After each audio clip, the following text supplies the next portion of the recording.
नमस्कार, आप देख रहे हैं डॉक्टर साहिब आपके साथ मैं हूं मुस्कान। दर्शकों, आज के इस एपिसोड में हम बात करेंगे डेंगू के बारे में।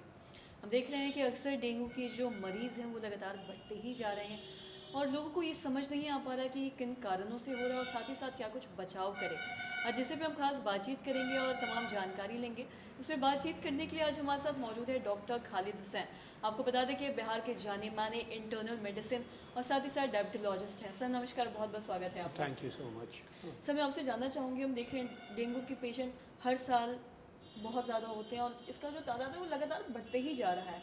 कई बार लोग समझ नहीं पाते हैं, कई बार लोगों को समझ नहीं आ पाता कि फ़ीवर हो रहा है लेकिन किन कारणों से हो रहा है। आपसे जानना चाहेंगे कि क्यों हो रहा है, साथ ही क्या कुछ बचाव करें, विस्तार से जानना चाहेंगे। हाँ, देखिए डेंगू जो है जनरली वो होता है सितंबर अक्टूबर में। इस महीने चूँकि मानसून का सीज़न रहता है, बारिश होती है, इस वजह से डेंगू का इंसिडेंस बढ़ जाता है। और ये स्टैग्नेंट वाटर में कहीं भी पानी जमा रहेगा तो वहाँ पर इसका एडिस एजिप्टी जो मॉस्किटो का जो स्पीशीज़ है उसका मल्टीप्लिकेशन होता है। इसलिए फर्स्ट एंड फॉरमोस्ट तो ये है कि कहीं पानी का जमावड़ा नहीं होना चाहिए और पानी का जमावड़ा है तो उसको क्लियर कर दें। सेकेंडली जो है एंटी मॉस्किटो रिपेलेंट स्प्रे सबको डालना चाहिए, घर में सफाई रखना चाहिए। और ये जो कोई कंटेजियस बीमारी नहीं है कि जैसे कि किसी को हुआ तो उसके नेक्स्ट ऑफ द किन जो उसके रिलेटिव्स हैं उसको भी ट्रांसमिट होगा।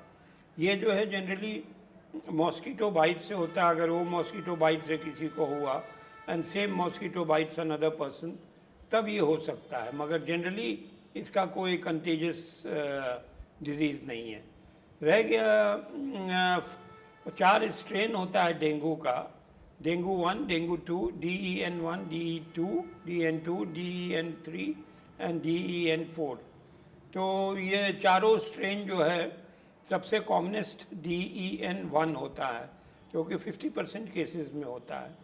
और उसके बाद से अगर लोग पूछते हैं कि रिलैप्स हो सकता है, रिलैप्स इन द सेंस अगर होगा तो DEN1 नहीं होगा, DEN2 होगा।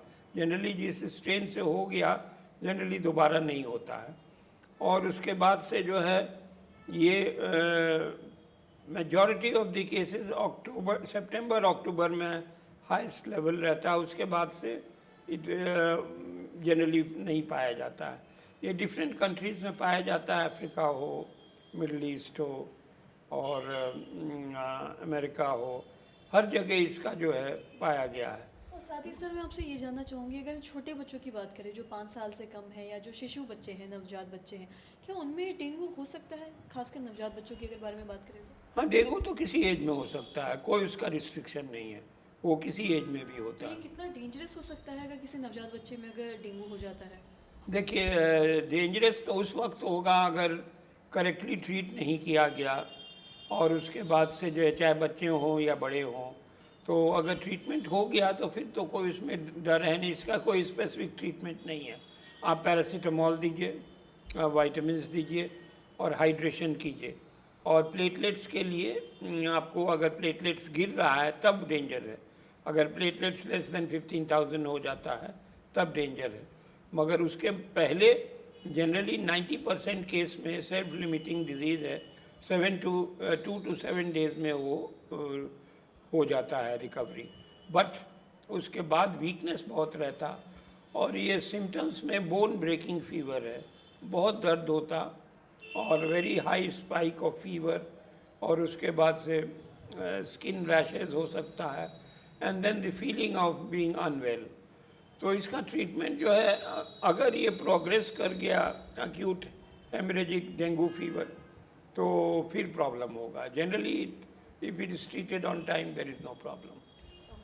सर बहुत बहुत शुक्रिया ये तमाम जानकारी देने के लिए। तो आशा करते हैं दर्शकों कि आप भी समझ पाए होंगे कि अगर किसी नवजात बच्चे में डेंगू हो जाता है तो ये कितना खतरनाक हो सकता है और साथ ही क्या कुछ प्रिकॉशन लेने की ज़रूरत है, क्या करने की ज़रूरत है। तो आशा करते हैं जो तमाम जानकारी है आपके लिए लाभदायक रही हो। तो आज के इस वीडियो में इतना ही। अगर आपने अब तक हमारे चैनल को सब्सक्राइब नहीं किया तो तुरंत कर ले, साथ ही हमारे फेसबुक पेज को लाइक करें। वीडियो देखने के लिए आपका धन्यवाद।